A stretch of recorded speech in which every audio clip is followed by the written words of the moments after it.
The ballroom was decorated like something out of a winter movie.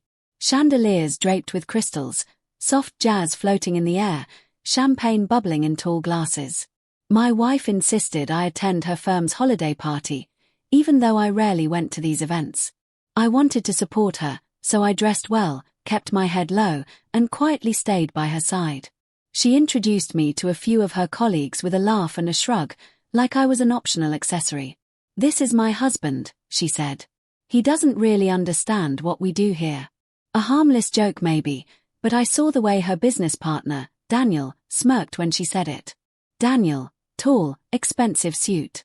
That arrogant confidence only someone who's never faced consequences carries. He clinked his glass and said loudly, "Well, at least he knows how to show up and smile." A few people around him laughed. My wife didn't stop him. In fact, she giggled. My stomach tightened, but I let it go. I'd seen this act before. People in rooms like this often assume that if someone wasn't loud about their success, they must not have any. I just smiled politely and said, "You'd be surprised what I understand."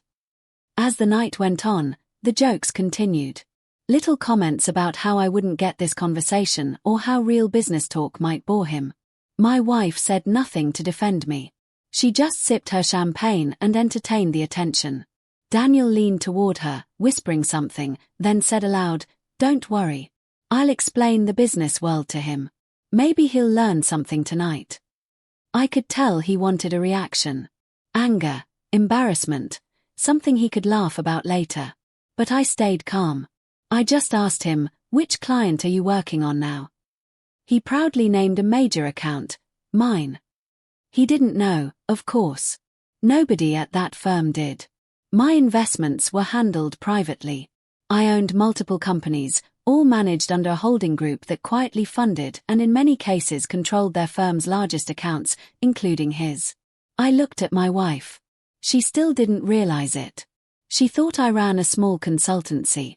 She thought the suits I wore were just good fashion sense, not tailored by people who also dressed CEOs.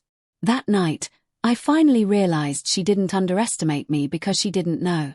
She underestimated me because she didn't care to know. Daniel clinked his glass again and said, "Come on, let's get a picture." The investor's wife and her supportive husband. More laughter. My wife didn't object. That was the moment I decided. No anger, no shouting, no scene, just silence, patience, and timing. I shook his hand, looked him in the eye, and said, "You're right, Daniel. You'll be seeing a lot of me very soon." He thought it was a joke. 2 days later, I made a phone call, not out of spite, but clarity. I asked for a meeting with the firm's partners. No assistants, no managers, just decision makers. When I walked into that boardroom, their faces shifted. They knew my name from the documents, from the bank accounts, from the contracts their entire company depended on. My wife had never been in that room. Daniel certainly hadn't. I told them politely, "There is someone on your team who disrespects your highest value client in public settings. I don't feel comfortable trusting my business to people who don't understand discretion." They asked, "Who?" I didn't give a speech. I just slid a photo across the table. Daniel with a drink in hand, arm around my wife, smirk on his face, mocking me. Silence fell over the room like ice. One of the senior partners sighed and said, "We'll take care of it immediately." I didn't ask them to fire him. I didn't need to. They knew what keeping me meant and what losing me would cost. By the end of that same day, Daniel's name was removed from the company website. His desk was cleared, his access card deactivated. I heard he was escorted out quietly. No applause, no farewell speeches, just consequences. That evening, the partners formally requested a dinner with me to discuss future ventures. I nodded. I was open to it. Business is business. When my wife came home that night, she was pale. She'd heard. She walked in slowly and whispered, "Why didn't you ever tell me who you really are?" I looked at her, tired but calm. "I didn't hide anything," I said. "You just never asked. You never cared to see me beyond what you assumed." Her eyes filled with tears. Not just out of guilt, but fear. Fear of losing the comfort she had taken for granted. She tried to apologize. She tried to touch my hand. "I didn't mean to embarrass you," she said softly. I smiled, not out of spite, but sadness. "You didn't embarrass me," I replied. "You embarrassed yourself."